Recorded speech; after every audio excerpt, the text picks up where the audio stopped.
Hi hello friends, வாங்க நம்ம MK விலாக்ஸில் இன்றைக்கி கார்ன்ஃப்ளவர் வச்சு பாம்பே அல்வா எப்படி செய்யலான்னு பார்க்கலாம். அதுக்கு நான் 1 கப் கார்ன்ஃப்ளவர் மாவு, 2 கப் சர்க்கரை, அரை கப் நெய், ஒரு 10 முந்திரி இப்போ உடச்சி எடுத்திருக்கேன். கொஞ்சமாக தேவையான அளவுக்கு கலர் பவுடர் தேவைப்படும். இப்போ இதுக்கு ஃபஸ்ட்டு நம்ம கார்ன்ஃப்ளவர் மாவை 1 கப் பவுடருக்கு 2 கப் தண்ணி ஊற்றி கரைச்சி எடுத்துக்கலாம்.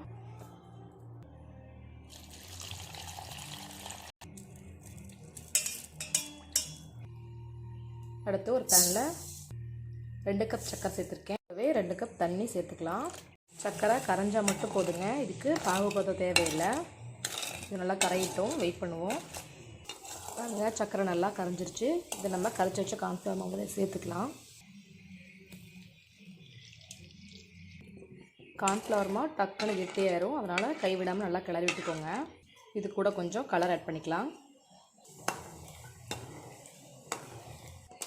பாருங்கள், இந்த அளவுக்கு கெட்டியானதுக்கப்புறம் நம்ம ஒரு 2 ஸ்பூன் நெய் சேர்த்துக்கலாம்.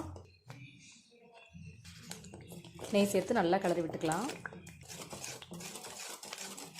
பார்க்கும்போதே பாருங்கள் எவ்வளோ கலர்ஃபுல்லாக நல்லா இருக்குது.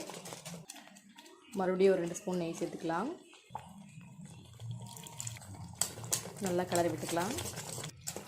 பாருங்கள், இந்த அளவுக்கு கெட்டியானதுக்கப்புறம் ஃப்ரெண்ட்ஸ், நம்மளுக்கு இப்போது பாம்பே அல்வா ரெடி ஆகிடுச்சு. இதை நீங்கள் ஆற விட்டு பீஸ் போட்டு எடுத்தும் சாப்பிடலாம், இல்லைனா இந்த மாதிரி கப்பில் போட்டுட்டு ஸ்பூன் போட்டும் சாப்பிடலாம். ரொம்பவே டேஸ்ட்டாக இருந்தது. நீங்களும் இது மாதிரி ட்ரை பண்ணி பாருங்கள். ஓகே ஃப்ரெண்ட்ஸ், நாளைக்கு இன்னொரு வீடியோவில் பார்க்கலாம். Bye friends.